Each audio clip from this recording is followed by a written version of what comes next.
नमस्कार मैत्रिणींनो, ज्वारीच्या या सिरीजमध्ये आता मी तुम्हाला दाखवणार आहे ज्वारीचा उत्तप्पा.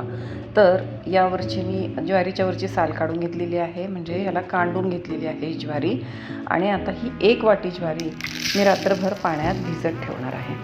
तर अशा प्रकारे स्वच्छ धुवायची ही ज्वारी आणि व्यवस्थित ज्वारी बुडेल इतपत पाण्यात त्यामध्ये ओतायचं आणि रात्रभर ठेवून द्यायचं.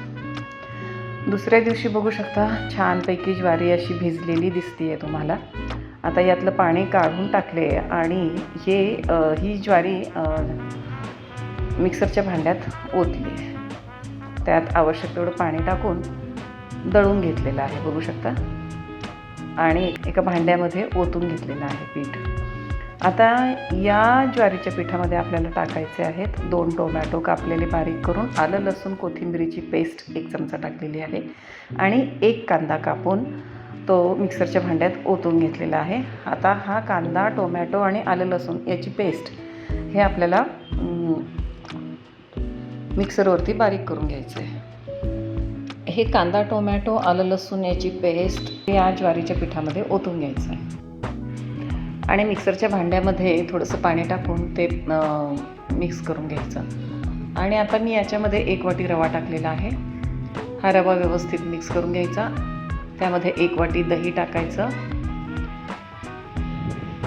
आणि मी इथे टाकलेलं आहे 1 चमचा बेसन पीठ. आता हे व्यवस्थित मिक्स करायचं आहे. आता यामध्ये चवीपुरतं मीठ टाकून व्यवस्थित मिक्स करायचं आणि 2 मिनिटासाठी झाकून ठेवायचं. तोपर्यंत चटणीची तयारी करून घेऊ.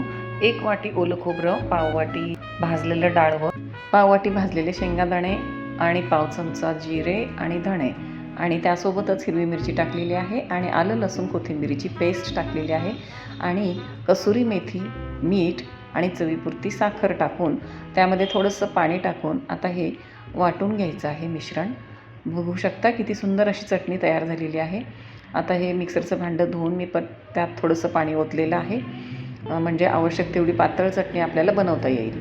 आणि ह्या चटणीवर आता मी जिरे, मोहरी, कढीपत्ता याची फोडणी दिलेली आहे. बघू शकता किती सुंदर अशी चटणी तयार झालेली आहे. आता आपण हे जे पीठ भिजवलं होतं याचे आपण छानपैकी उत्तप्पे तयार करून घ्यायचे आहेत. तर मी इथे तवा तापत ठेवला होता.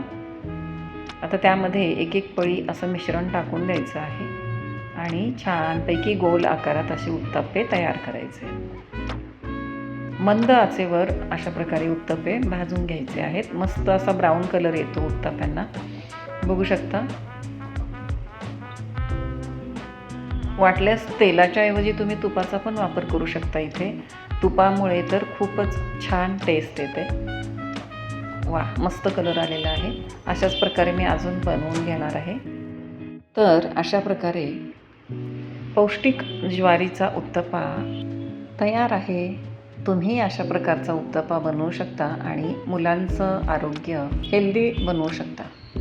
चला तर मग कशी वाटली तुम्हाला ही रेसिपी पटापट सांगा मला, कमेंट करा आणि रेसिपी आवडल्यास लाईक, शेअर आणि सबस्क्राईब करा.